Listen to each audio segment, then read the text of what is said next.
நீ போ, கர்த்தர் உன்னோடே கூட இருப்பாராக. நீங்கள் எந்த காரியத்திற்காக பயந்து கொண்டிருக்கிறீர்களோ, எந்த காரியத்திற்குள்ளே போனால் நான் தோற்று போயிருவேனோன்னு நினைக்கிறீர்களோ, இன்றைக்கு ஆண்டவர் வாக்கு கொடுக்கிறார். நீ போ, கர்த்தர் உன்னுடனே கூட இருக்கிறார். மிகப்பெரிய கோலியாத் தாவீதிற்கு முன்பாக நின்று கொண்டிருக்கிறான். மிகப்பெரிய பிரச்சனை அவனுக்கு முன்பாக நின்று கொண்டிருக்கிறது. யாருமே போகிறதற்கு பயப்படுறாங்க. யாருமே அந்த கோலியாத்திற்கு விரோதமாய் போகிறதற்கு முன்னாடி வரல. ஆனா இப்பொழுது சவுலின் மூலமாய் ஆண்டவருடைய வார்த்தை வருகிறது.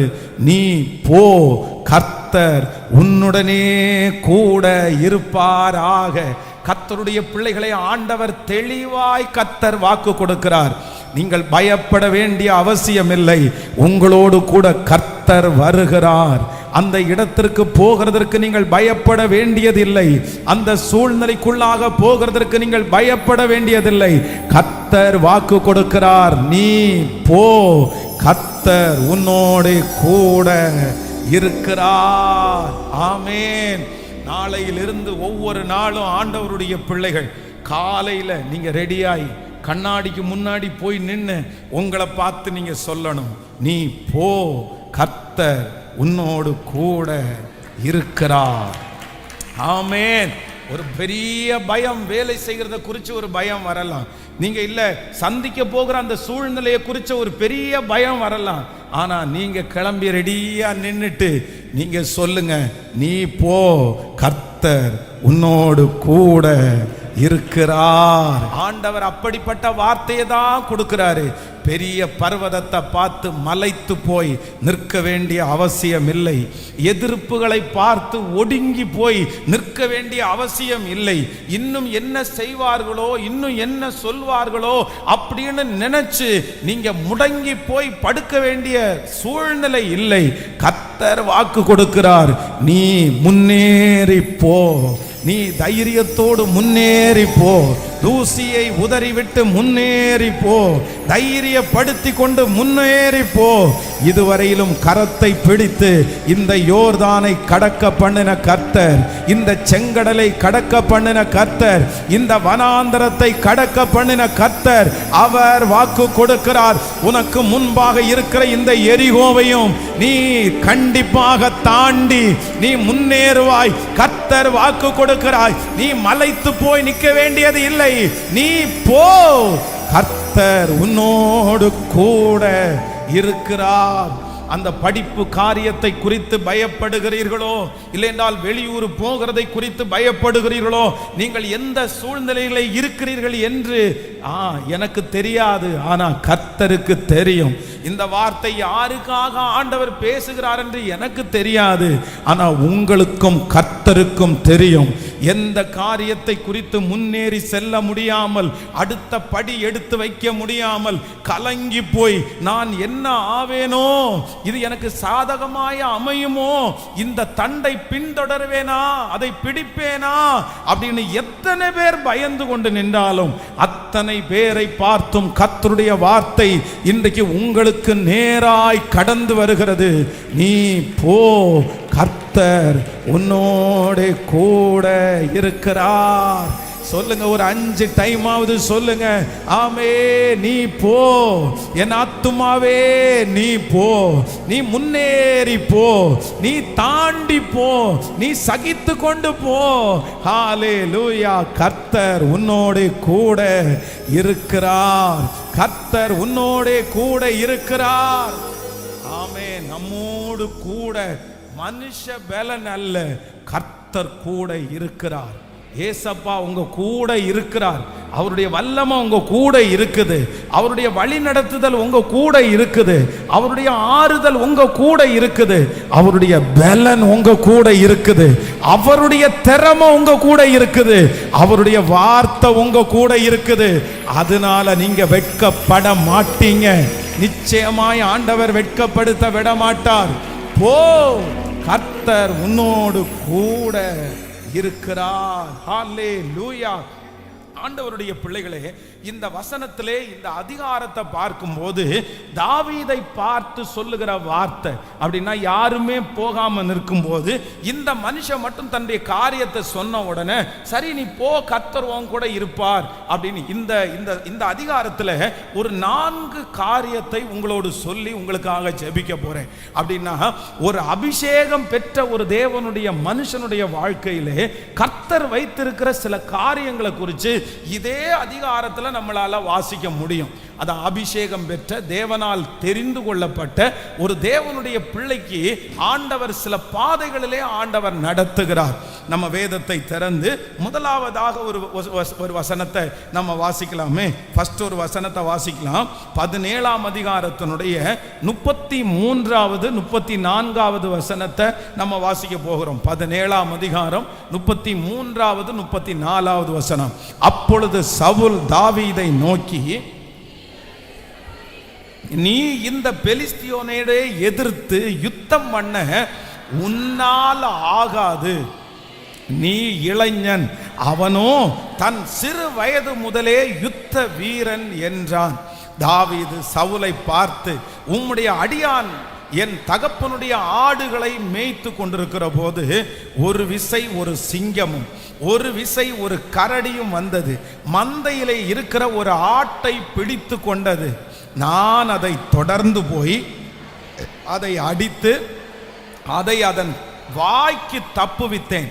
அது என்மேல் பாய்ந்த போது நான் அதன் தாடியை பிடித்து அதை அடித்து கொன்று போட்டேன். கர்த்தருடைய பிள்ளைகளே, இந்த இடத்துல இந்த கோலியாத் என்கிற இந்த மனுஷனை குறித்து அங்க இருக்கிறவங்க ஒரு பெரிய ஸ்டடி பண்ணி இருக்கிறாங்க. அவங்க எல்லாருமே அப்படின்னா 40 நாட்கள் இந்த கோலியாத் கத்திட்டே இருக்கிறான். யாராவது ஒருத்தர் வாங்க, என் கூட போராடுங்க, என்ன ஜெயிச்சிருங்க, என்ன ஜெயிச்சிட்டீங்கன்னா மொத்த பேரும் நாங்க உங்களுக்கு கப்பம் கட்டுறவங்களா மாறிடும்னு சொல்லி 40 நாட்களாக இந்த கோலியாத் கத்திட்டே இருக்கும்போது இஸ்ரவேல் தேசத்திலே இருக்கிற படை வீரர்கள் என்ன பண்றாங்கன்னா, அவன் அந்த கோலியாத்தை குறித்து ஒரு பெரிய ஸ்டடி ஒன்று பண்றாங்க. சரி, இவன் யாரு, இவன் எங்க இருந்து வந்தான், இவனுடைய சின்ன வயசு எங்க ஆரம்பிச்சிருச்சு. அதனாலதான் சவுல் இந்த இடத்துல சொல்லும் போது என்ன சொல்றாருன்னா, அவன் தன் சிறு வயது முதலே யுத்த வீரன் அப்படின்னா அவனை குறித்து ஒரு பெரிய ஸ்டடி பண்ணி அவனுடைய கையிலே இருக்கிற ஈட்டியினுடைய அளவு, அவனுடைய தலசீரா எவ்வளவு இருக்குது, கேடகத்தை, இந்த மாதிரி நிறைய விஷயத்தை ஆராய்ச்சி பண்றாங்க. ஆராய்ச்சி பண்ணி அது ரொம்ப பெரிய விஷயமா இருக்கிறதுனால யாருமே முன்னாடி போகல. ஆனால் அபிஷேகம் பெற்ற ஒரு தாவீது அந்த இடத்துல வருகிறான். அப்ப சவுல் சொல்றான், எப்பா எங்களாலே முடியல, நீ ரொம்ப சின்ன பையனா இருக்கிற, உன்னால எப்படி முடியும் அப்படின்னு சொல்லும் போது இந்த தாவீதை குறித்து வேதம் சொல்லுது. இந்த தாவீது சவுலினிடத்துல ஒரு ஸ்டோரி ஒன்னு சொல்றாரு, ஒரு கதை ஒன்னு சொல்றாரு. தன்னுடைய வாழ்க்கையில நடந்த, தான் செய்த, தான் சின்ன வயதிலே கர்த்தர் அவனை கொண்டு செய்த ஒரு பெரிய ஸ்டோரிய, இந்த மாதிரி ஒரு விஷயம் நடந்துருச்சு, என்னுடைய தகப்பனாருடைய ஆடுகளை நான் மேய்ச்சிட்டு இருந்தேன், அப்போ சிங்கம் வந்துச்சு, கரடி வந்துருச்சு, ரெண்டையுமே நான் தான் அதை ஜெயிச்சேன், நான் கொன்னேன், ஆண்டவர் என் கூட இருக்கிறாரு, அதே போல இந்த கோலியாத் இருப்பான் அப்படின்னு சொன்ன உடனே சவுல் வேற எந்த வார்த்தையும் சொல்லாம, சரி போப்பா நீ கொஞ்சம் போய் வேணா ட்ரை பண்ணி பார் அப்படின்னு அனுப்பி விடுகிறார். அப்போ நான் என்ன நம்புறேன் அப்படின்னு சொன்னா, கர்த்தர் உங்களை அபிஷேகித்திருப்பாரே ஆனால் உங்க எல்லாருடைய வாழ்க்கையிலும் என்ன இருக்கும் அப்படின்னு சொன்னா, ஒரு பெரிய ஸ்டோரி ஒன்று இருக்கும். இன்றைக்கு உங்களுடைய வாழ்க்கையில இந்த சத்தத்தை கேட்கிற நிறைய பேர் என் வாழ்க்கையில எதுக்கு இப்படிப்பட்ட ஒரு ஸ்டோரி, எதற்கு இப்படிப்பட்ட ஒரு கதை இருக்குது, அந்த ஸ்டோரியை யாரிடத்திலும் நீங்க சொல்ல முடியாம இருக்கலாம். ஒருவேளை அதை கேட்கிறதற்கு கூட யாருமே இல்லாத ஒரு சூழ்நிலை உங்களுக்கு இருக்கலாம். ஆனா ஆண்டவர் இன்றைக்கு உங்களை நடத்துகிற பாதை அது ஒரு ஸ்டோரி மாதிரி இருக்குமானால் நான் நம்புறேன், இந்த ஸ்டோரி உங்களை அழிப்பதற்காக அல்ல. ஒரு நாள் இந்த ஸ்டோரி உங்களுக்கு கோலியாத்தை எதிர்க்கிறதற்கு, கர்த்தர் பெரிய இடத்திற்கு போவதற்கு, பெரிய பிரச்சனையை சந்திப்பதற்கு, பெரிய சவால்களை சந்திப்பதற்கு இந்த ஸ்டோரி ஒரு மிகப்பெரிய காரணமாய் அமைய போகிறது. ஹல்லேலூயா. நீங்கள் நினைத்திராத நேரத்தில், நீங்க யோசிக்காத நேரத்தில் ஆண்டவர் திடீர்னு என்னை இந்த ஒரு பாதையில நடத்தினாரு. இந்த மாதிரி ஒரு கதை என்னுடைய வாழ்க்கையில இருக்குது. வெளியில தெரியாததை குறித்து கவலைப்பட வேண்டாம். ஆனா ஆண்டவர் வாக்கு கொடுக்கிறார். இந்த தாவீதுனுடைய வாழ்க்கையிலே ஒரு ஸ்டோரிய முதல்ல அவர் சொல்றாரு, இந்த மாதிரி ஒண்ணு நடந்துச்சு அப்படின்னு சொல்றாரு. ஆனா வேதம் சொல்லுது அடுத்த ஒரு ஸ்டோரி வருகிறது. இந்த கோலியாத்தை தாவீது ஜெயிக்கிறான். அப்போ தாவீது எந்த ஸ்டோரியும் சொல்லவே இல்லை. ஆனா சமஸ்த இஸ்ரவேல் ஜனங்கள், பெலிஸ்தியனுடைய ஜனங்கள் அத்தனை பேருக்கும் தாவீது என்கிற ஒரு மனிதன் இருக்கிறான், அவனுக்கு பின்னாடி கோலியாத்தை கொன்ற ஒரு ஸ்டோரி இருக்குது என்று மற்றவர்கள் சாட்சி சொல்லுகிற அளவிற்கு ஹல்லேலூயா தாவீதுனுடைய தலையை உயர்த்த கூடுமானால், இன்றைக்கு இந்த சத்தத்தை கேட்கிற அன்பு ஆண்டவருடைய பிள்ளையே, கர்த்தர் வாக்கு கொடுக்கிறார். உன்னுடைய ஸ்டோரிய ஆமே நான் அதை கர்த்தர் தான் அனுமதிச்சார். ஆண்டவர் தான் அந்த பாதையில் உங்களை நடத்தினார். அந்த காரியம் உங்களுக்கு தீமை அல்ல, இது அநேகருடைய வாழ்க்கையிலே சாட்சியாய் மாற போகிறது. ஹல்லேலூயா. நம்பர் 2, இரண்டாவதாக ஒரு காரியத்தை நம்ம வேதத்திலிருந்து வாசிக்கலாம். ஆமென். 17ஆம் அதிகாரத்திலே 4வது வசனத்திலிருந்து 7வது வசனத்தை வரைக்கும் வாசிக்கலாமா? 17ஆம் அதிகாரத்தினுடைய 4வது வசனத்திலிருந்து வாசிக்கலாம். அப்பொழுது காத் ஊரானாகிய கோலியாத் என்னும் பேருள்ள ஒரு வீரன் பெலிஸ்தியரின் பாளையத்திலிருந்து புறப்பட்டு வந்து நடுவே நிற்பான். அவன் உயரம் 6 முழமும் 1 ஜாணுமாம். அவன் தன் தலையின் மேல் வெண்கல சீராவை போட்டு ஒரு போர்க்கவசம் தரித்து கொண்டிருப்பான். அந்த கவசத்தின் நிறை 5000 சேக்கலான வெள்ளியாயிருக்கும். அவன் தன் கால்களினாலே வெண்கல கவசத்தையும் தன் தோள்களின் மேல் வெண்கல கேடகத்தையும் தரித்திருப்பான். அவனுடைய ஈட்டி தாங்கு நெசவுக்காரரின் படைமரத்தின் கனதியும் அவன் ஈட்டியின் அலகு 600 சேக்கல் இரும்புமாயிருக்கும். பரிசையை பிடிக்கிறவன் அவனுக்கு முன்பாக நடப்பான். ஆமென். கர்த்தருடைய பிள்ளைகளே, இந்த இடத்துல வேதத்துல வாசிக்கும் போது இந்த கோலியாத்தை குறித்த ஒரு பெரிய வெளிச்சத்தை இந்த இடத்துல ஆவியானவர் இந்த இடத்துல எழுதி வைத்திருக்கிறார். அப்படின்னா அவன் எப்பேற்பட்ட உருவம் கொண்ட மனுஷன் அப்படின்னு சொல்லி நம்ம யோசிக்கிற அளவிற்கு ஒரு மிகப்பெரிய ஒரு உருவமாய் அந்த மனிதனை இங்க இடத்துல சித்தரிக்கப்பட்டிருக்கிறது.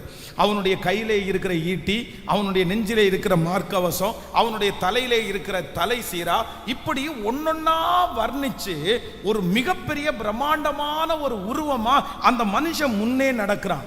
ஆனா அந்த வசனத்தினுடைய முடிவில் என்ன சொல்லப்படுகிறது அப்படின்னா, பரிசையை பிடிக்கிறவன் அவனுக்கு முன் நடப்பான். இவ்வளோ பெரிய உயரம் இருக்குது, அவன் கையில இருக்கிற ஆயுதம் இத்தனை பெரிய ஆயுதம் இருக்குது. எல்லாம் இருந்தாலும் இந்த கோலியாத்திற்கு முன்னாடி பரிசையை பிடிக்கிற ஒருவன் முன்னாடி இருக்கிறான். இவன் முன்னாடி இல்லை, இவனுக்கு முன்னாடி இன்னொரு மனுஷன் இருக்கிறான். அவனுடைய உயரம் சொல்லப்படலை, அவனுடைய கையில இருக்கிற அந்த அதிகாரம் சொல்லப்படலை. ஆனா வேதம் சொல்லுது, இவ்வளவு பெரிய மனுஷனுக்கு பாதுகாப்பு, இவ்வளவு பெரிய மனுஷனுக்கு முன்னாடி கடந்து போகிறது ஒரு சாதாரணமான ஒரு மனுஷன். ஆனால் வேதம் நமக்கு ரொம்ப தெளிவாய் சொல்லுகிறது, சங்கீதக்காரனாகிய தாவீதுக்கு முன்னாடி கடந்து போகிறதற்கு பரிசையை பிடிக்கிறவன் மனுஷர்கள் யாரும் இல்லை. சங்கீதக்காரன் சொல்லும்போது சொல்லுகிறார், கர்த்தரை நான் எப்பொழுதும் எனக்கு முன்பாக வைத்திருக்கிறேன். எனக்கு முன்பாக போகிறவர் கர்த்தர், எனக்கு முன்பாக நடக்கிறவர் கர்த்தர், எனக்காக கிரியை செய்கிறவர் கர்த்தர். நான் ஒரு மனுஷனை முன்பாக வைக்கல, நான் யாரை முன்னாடி வச்சிருக்கிறேன்னா கர்த்தர் ஒருத்தரையே முன்பாக வைத்திருக்கிறேன். நான் நம்புகிறேன், அபிஷேகம் பெற்ற ஒரு தலைவன், அபிஷேகத்தை வாங்கி கொண்ட அபிஷேகிக்கப்பட்ட ஒரு தேவனுடைய பிள்ளை தனக்கு முன்னாடி எதை வச்சிருப்பாங்க அப்படின்னு சொன்னா, வீணையே விழியுங்கள், சுரமண்டலமே விழியுங்கள். நான் எப்போ விழிப்பேன்னா அதிகாலை நான் விழிப்பேன். எனக்கு முன்னாடி எந்த மனுஷனையும் நான் வைக்கல, எனக்கு முன்னாடி எந்த தலைவர்களையும் நான் வைக்கல. எனக்கு முன்னாடி யாரை நான் வச்சிருக்கிறேன்னா கர்த்தரை நான் முன்பாக வைத்திருக்கிறேன். கர்த்தருடைய பிள்ளைகளே, நீங்கள் சந்திக்க போகிற அந்த சவாலுக்கு முன்பாக நீங்க யாரையும் வைக்கணும்னு நீங்க நினைக்காதீங்க.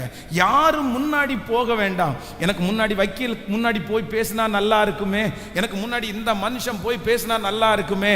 ஆனா கர்த்தர் வாக்கு கொடுக்கிறார், எனக்கு முன்பாக உங்களுக்கு முன்பாக மனுஷன் போய் நிற்க வேண்டியது இல்லை. கர்த்தர் நமக்கு முன்னே கடந்து போய் கோணலானவைகளை செவ்வையாக்குறதற்கு வல்லவராய் இருக்கிறார். ஆபிரகாமுடைய வேலைக்காரர் ஜெபிக்கும் போது அப்படிதான் ஜெபிக்கிறாரு. என்ன ஜெபிக்கிறார்னா, என்னுடைய எஜமானனுடைய மகனுக்கு பெண் கொண்டு வரணும், நான் என்ன பண்ணுவேன்னு எனக்கு தெரியல. ஆனா தேவனை நோக்கி ஜெபம் பண்றார், தேவனே நீர் எனக்கு முன்னாடி போய் காரியத்தை வாய்க்க பண்ணுவீரானால் அந்த பரிசுத்த ஆவியானுடைய கையில் அவனுடைய வாழ்க்கையை ஒப்பு கொடுத்து, வேதம் சொல்லுகிறது கர்த்தர் அவனுக்கு முன்னே ஒரு தூதனை கர்த்தர் அனுப்பினார். ஆமென். அந்த லாபானுடைய வீட்டிற்கு போகிறதற்கு முன்னாடியே வழியிலேயே ரெபெக்காளை சந்திக்க கூடிய ஒரு கிருபையை கர்த்தர் தருவாரானால், நமக்கு முன்பாக கடந்து போகிற கர்த்தர் கோணல்களை செவ்வையாக்குறதற்கு வல்லவராய் இருக்கிறார். 2 கரங்களையும் மேல உயர்த்தி முழு பலத்தோட சொல்லுங்க, ஏசப்பா எனக்கு முன்பாக நீர் கடந்து போவீராக. முழு பலத்தோடு கூட சொல்லுங்க, இயேசுவே நீர் எனக்கு முன்பாக. முழு பலத்தோடு அந்த காரியத்திற்கு முன்பாக நீர் கடந்து போவீராக, நீர் கடந்து போவீராக சொல்லுங்க. உங்களை நான் முன்பாக நான் வைக்கிறேன் ஆண்டவரே, உங்களை முன்பாக வைக்கிறேன் ஆண்டவரே, உங்களை முன்பாக வைக்கிறேன். நீங்க முன்னாடி போகும்போது எனக்கு தோல்வி வருவது இல்லை. நீங்க ஜெபிக்க ஜெபிக்க அந்த காரியம் நடக்கட்டும். கைகளை உயர்த்தி இயேசுப்பாட்ட ஆமென் ஹalleluya. தள்ளாடுகிற முழங்கால்களை உறுதிப்படுத்துகிற கர்த்தர், உறுதிப்படுத்துகிற கர்த்தர். ஆமென். எல்லா பயத்திற்கும் நம்மை நீங்களாக்கி விடுவிக்கிற ஒரு தேவனாகிய கர்த்தர். ஸ்தோத்திரம் ஸ்தோத்திரம் ஸ்தோத்திரம் ஹalleluya. நம்பர் 3, மூன்றாவதாக ஒரு அபிஷேகம் பண்ணப்பட்ட ஒரு தேவனுடைய பிள்ளைக்கு முன்பாக நீங்கள் 18ஆம் அதிகாரத்தினுடைய 7வது வசனத்தை வாசிக்க போறோம். 1 சாமுவேல் 18ஆம் அதிகாரத்தினுடைய 7வது வசனத்தை வாசிக்கலாம். அந்த ஸ்திரீகள் ஆடி பாடுகையில் சவுல் கொன்றது 1000, தாவீது கொன்றது 10000 என்று முறை முறையாக பாடினார்கள். கர்த்தருடைய பிள்ளைகளே, இந்த வசனம் நமக்கு எல்லாருக்கும் தெரிந்த வசனம். அடிக்கடி இந்த வசனத்தை நம்ம தியானிக்கிறோம். சவுல் கொன்றது 1000, தாவீது கொன்றது 10000 அப்படின்னு.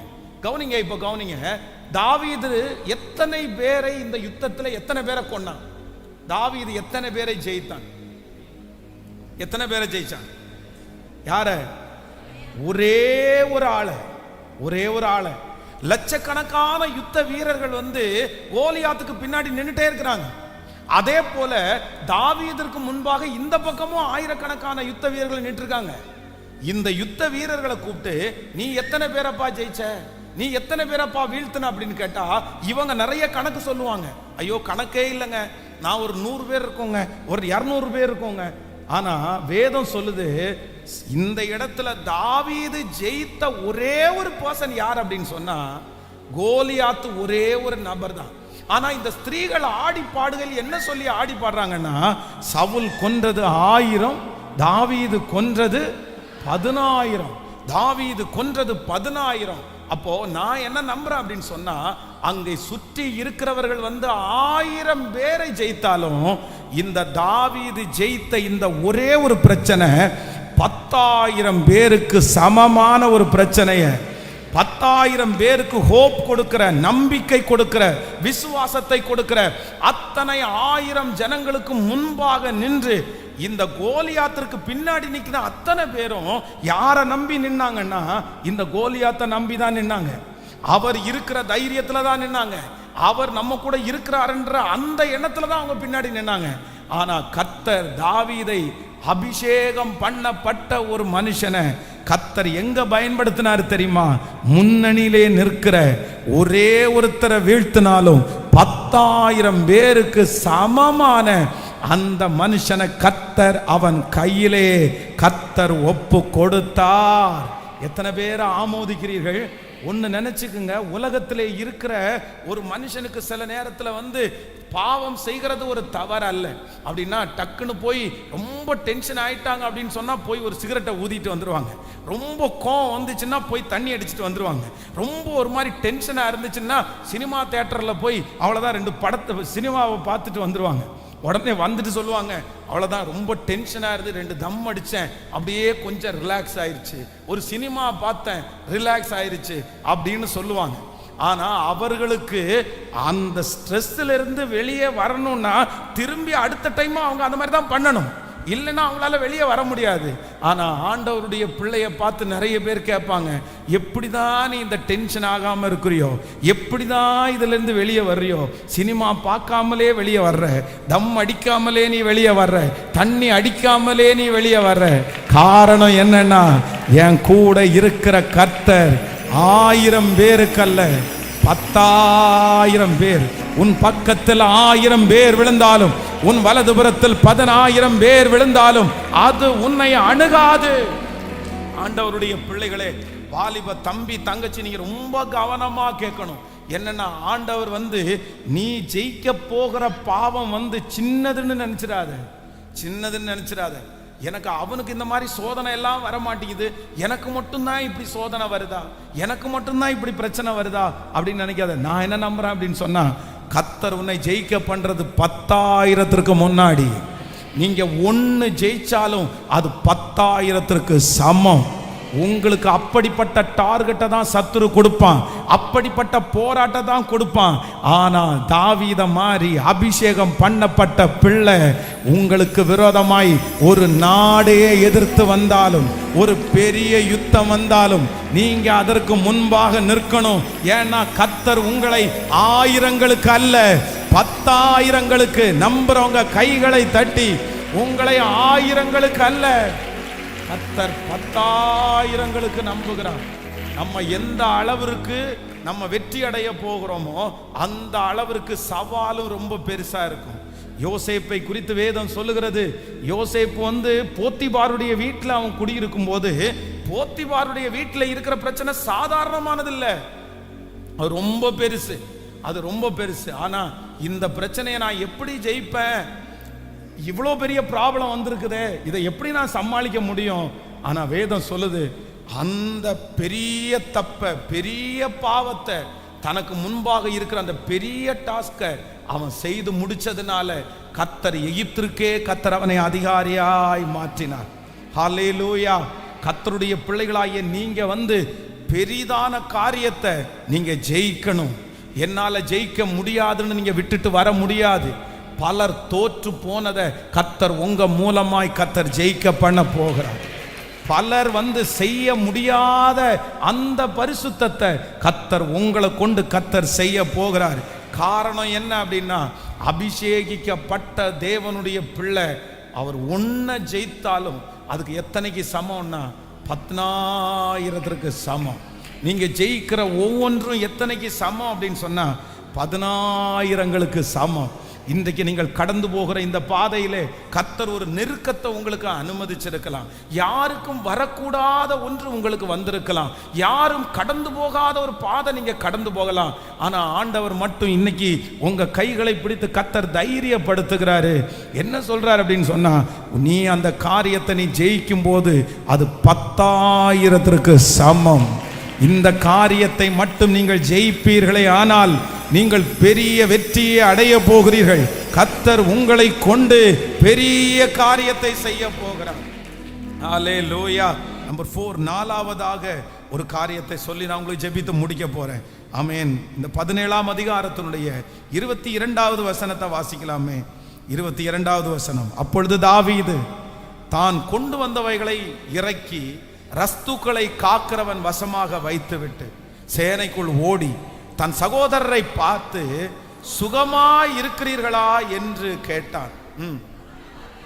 அவர்கள் இவனோட பேசிக் கொண்டிருக்கையில், இதோ காத்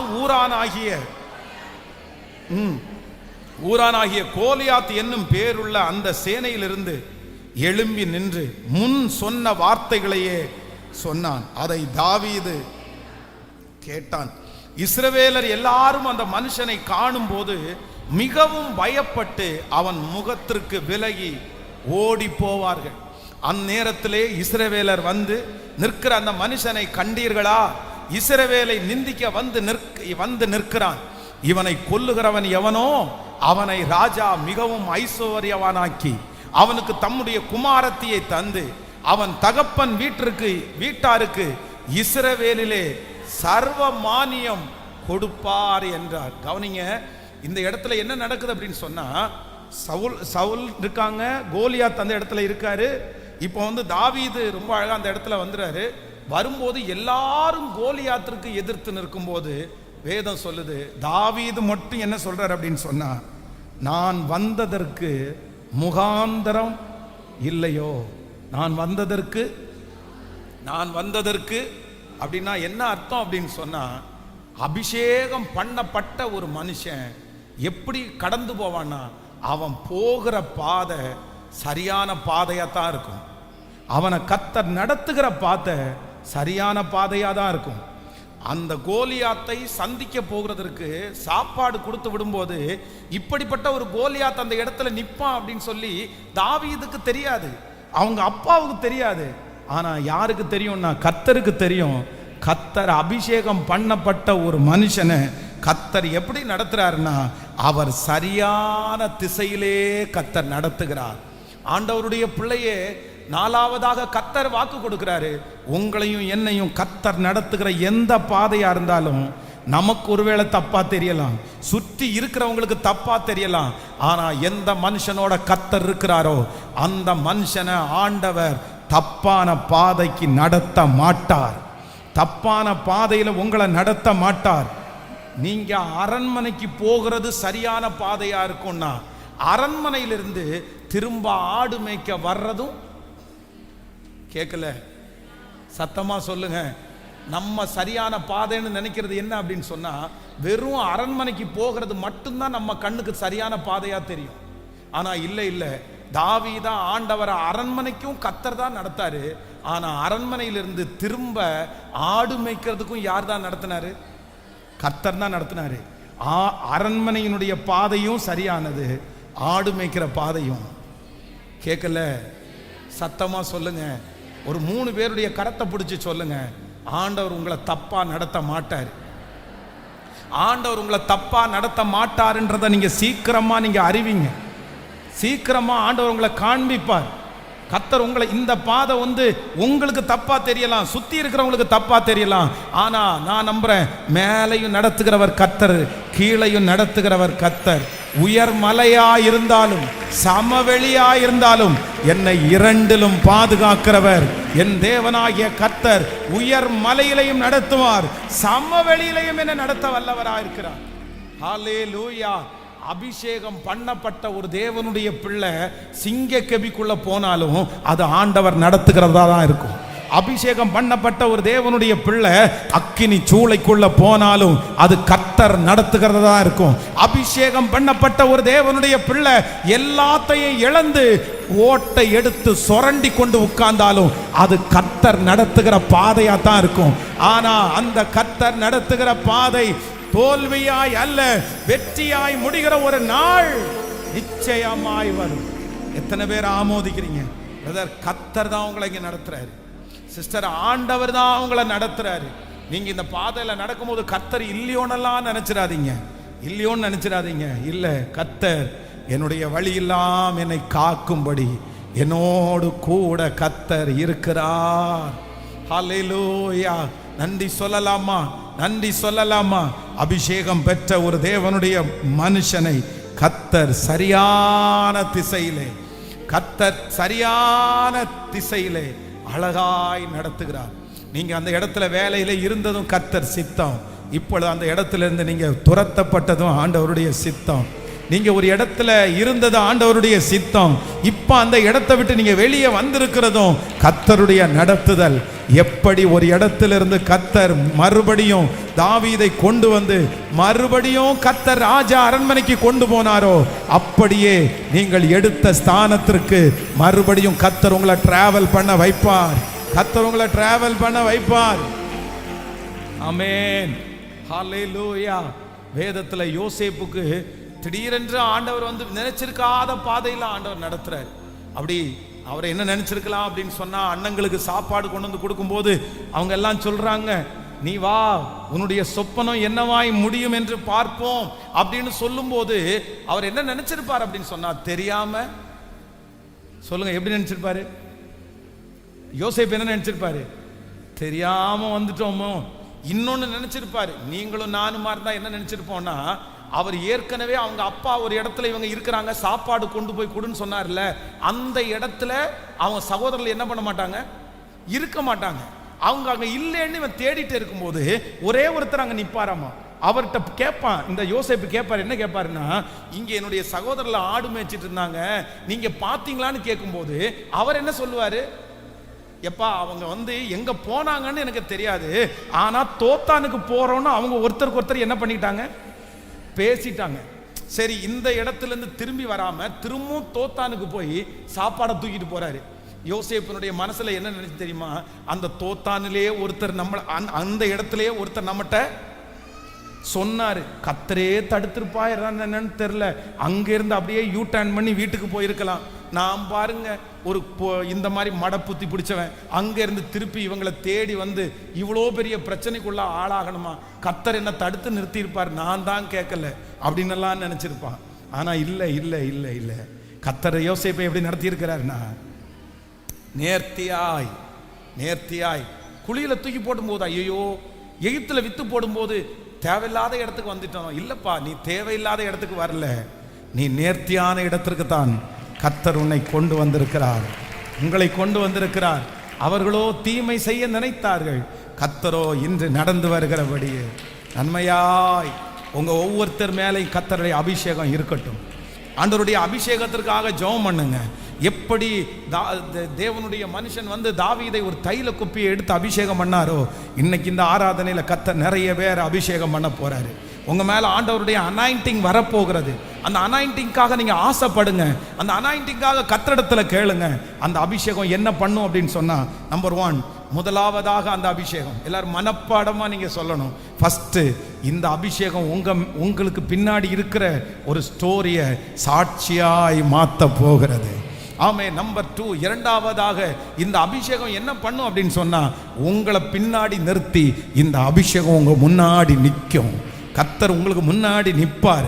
எந்த மனுஷனும் உங்க முன்னாடி நிற்க மாட்டாங்க, அபிஷேகம் உங்க முன்னாடி நிற்கும்.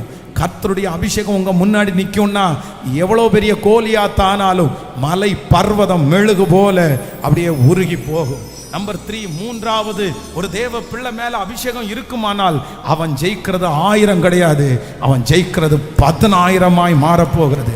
நம்பர் 4, நாலாவதாக, அபிஷேகம் ஒரு தேவனுடைய பிள்ளையினுடைய தலையின் மேல இருக்குமானால் அவன் மேல போனாலும் கீழே வந்தாலும் பாதாளத்திற்கு போனாலும் குழிக்குள்ள விழுந்தாலும் சிறைச்சாலைக்கு விழுந்தாலும் அது கர்த்தர் அவனை நடத்துகிற பாதையா மட்டும்தான் இருக்கும்.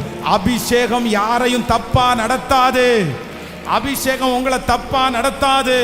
ஆண்டவர் உங்களை தப்பா நடத்த மாட்டாரு. இப்ப கர்த்தர் வாக்கு கொடுக்கிறாரு, நீ போ, கர்த்தர் உன் கூட, கர்த்தர் உன் கூட இருக்கிறாரு, நீ போ. ஹல்லேலூயா. அவ்வளவுதான். இன்னையிலிருந்து நாளையிலிருந்து அப்படிதான் ஸ்டார்ட் பண்ணணும். எல்லாம் ரெடியாகி ஆபீஸ் போ கிளம்புறீங்களா, வேலைக்கு போ கிளம்புறீங்களா, ஒரு பிரச்சனைக்கு முன்னாடி கிளம்புறீங்களா, போய் நின்று கண்ணாடிக்கு முன்னாடி பார்க்கும் போதே சொல்லணும், நீ போ, கர்த்தர் உன் கூட இருக்கிறார். உங்களை பார்த்து நீங்களே சொல்லணும், நீ போ, கர்த்தர் உன் கூட இருக்கிறார். அப்படியே 10 டைம் சொல்லிட்டு அப்படியே எழுப்பி நிற்கலாமா? Thank you Jesus, thank you holy spirit. இந்த 35வது நாள் இந்த சண்டே சர்வீஸ்ல ஆண்டவருடைய ஒரு பெரிய பிரசன்னம் இந்த திருச்சபை முழுக்க உலாவி கொண்டு, இந்த சத்தத்தை கேட்கிற ஒவ்வொரு பிள்ளைகள் மேலே உலாவி கொண்டிருக்கிறது. சத்தத்தை உயர்த்தி என்னை அபிஷேகியும் ஆண்டவரேன்னு கெஞ்ச போகிறோம். ஆமேன், ஆமேன். நான் ஒருவன் மாத்திரம் மீந்திருந்தாலும் பாகாலின் படைகளை ஒரே ஒருத்தர் மூலமாய், ஏன் மூலமா கர்த்தர் ஜெயிக்க பண்ணுகிறதற்கு கர்த்தர் வல்லவராய் இருக்கிறார். ஹல்லேலூயா. கவனிங்க, எல்லாரும் என்ன கவனிங்க பார்க்கலாம். ஒரு பெரிய வெற்றிக்கு நேராக நம்ம நிறைய பேரை கர்த்தர் நகர்த்திட்டு போறாரு. நீங்க எல்லாரும் மிஸ் பண்ணிராதீங்க, நீங்க எல்லாரும் தவறிராதீங்க. சிஸ்டர், நம்முடைய கம்ஃபர்ட் சர்ச்ச ஆண்டவர், நம்முடைய திருச்சபைய கர்த்தர், திருச்சபையில் இருக்கிற மக்களை, இந்த சத்தத்தை கேட்கிற மக்களை ஒரு பெரிய விஷனுக்கு நேராய் கர்த்தர் கொண்டு போறாரு. ஆமென். ஆண்டவர் உங்க மேல ஒரு பெரிய தரிசனத்தை வச்சு அதற்கு நேராய் நடத்துகிறார். இந்த 100 டேஸ்ல அந்த மாற்றம் வரப்போகிறது. உங்க உச்சம் தலை முதல் உள்ளங்கால் வரைக்கும் மாற்றம் வரப்போகுது. உங்க சரீரத்துல மாற்றம் வரும், உங்க சிந்தையில மாற்றம் வரும், உங்க கண்ணுல மாற்றம் வரும், உங்க இருதயத்துல மாற்றம் வரும். கர்த்தர் மாற்றத்தை கொடுக்க போறார். இந்த 100 டேஸ் ஜெபம் முடிகிறதுக்குள்ள நீங்க மோல்டாக போறீங்க பாருங்க, பொன்னாக விளங்க போறீங்க. உங்களை குறித்து ஒரு பெரிய நம்பிக்கை உங்களுக்கு உண்டாக போகிறது. கர்த்தர் உங்களை ரொம்ப பிரம்மாண்டமா நடத்த போறாரு. விசுவாசிக்கிறாங்களா இல்லையா?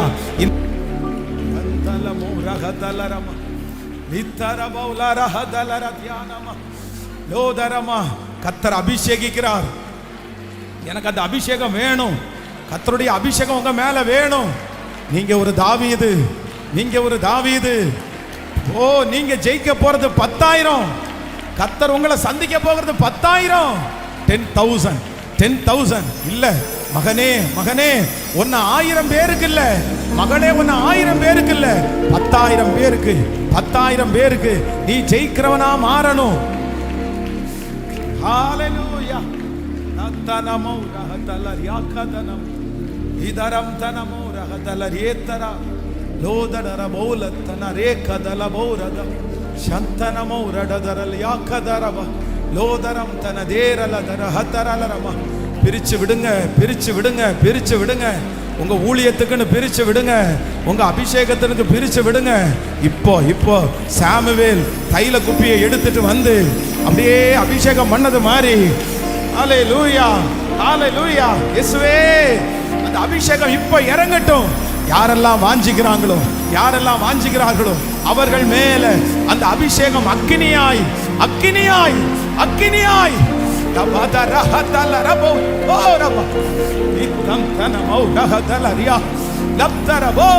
இறங்குது. நிறைய பேரை கர்த்தர் புதிதாய் அபிஷேகிக்கிறார். இந்த அபிஷேகம், இந்த அபிஷேகம் உங்களை உங்களை உங்களை கொண்டு போக போகுது.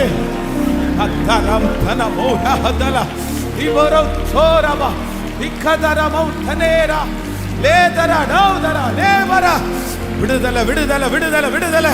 இப்போ இந்த 35வது நாள் உம்முடைய காற்று, செக்கினா காற்று, இப்போ காற்று ஊதப்படட்டும், ஊதப்படட்டும். உங்க நாவிலுடைய சுவாசம் அப்படியே ஒவ்வொருத்தர் மேலும்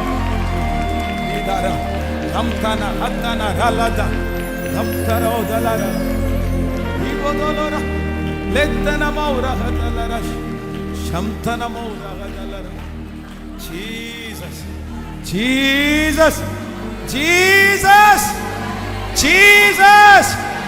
நான் மீதி இருக்கிறேன், நான் மீதி இருக்கிறேன். நான் ஒருவன் மாத்திரம் மீதி இருக்கிறேன். சொல்லுங்க, நான் ஒருத்தன் மாத்திரம் மீதி இருக்கிறேன். நான் எதிர்ப்பேன், அந்த கோலியாத்தை எதிர்ப்பேன், அந்த பாகாலுடைய படைகளை நான் எதிர்ப்பேன். நீர் என்னை அபிஷேகிப்பீரே ஆனால், நீ என்னை அபிஷேகிப்பீரே ஆனால் நான் அந்த கோலியாத்துக்கு முன்னாடி போய் நிற்பேன், பாகாலுக்கு முன்னாடி போய் நிற்பேன். வாலிப தம்பி, சத்தமாய் தங்கச்சி நீ கேளு. உன் மேல கர்த்தர் ஒரு பெரிய திட்டத்தை வச்சிருக்கிறார்ல. நீ எழும்பணும், நீ நிக்கணும். கர்த்தருக்காக 10,000 நீ ஆதாயப்படுத்தணும். நீ 10,000க்கு முன்னாடி நீ சாட்சியா நிக்கணும். Jesus, Jesus, Jesus. பெற்றுக்கொள், பெற்றுக்கொள். அந்த ஒருத்தனை மட்டும் கர்த்தர் தேடுறாரு. அந்த ஒரு தேவ பிள்ளைய கர்த்தர் தேடுறாரு. நீ அந்த லிஸ்ட்ல வரணும், நீ அந்த லிஸ்ட்ல வரணும். அம்மாவுடைய லிஸ்ட்ல இல்லாட்டி பரவாயில்ல, அப்பாவுடைய லிஸ்ட் இல்லாட்டி பரவாயில்ல, டீச்சருடைய லிஸ்ட்ல இல்லாட்டி பரவாயில்ல, ஆனா கர்த்தருடைய லிஸ்ட்ல உனக்கு ஒரு பெரிய இடம் உண்டு. கர்த்தருடைய லிஸ்ட்ல உனக்கு ஒரு பெரிய இடம் உண்டு. நீ அதுல 10,000 10,000 நீ சந்திக்க போற. அந்த அக்கினி, அந்த அக்கினி, அந்த அக்கினி, அந்த அக்கினி. praise Jesus. oh hallelujah. ஆவியே, ஆவியே,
கரத்துல தாழ்த்துறாங்க.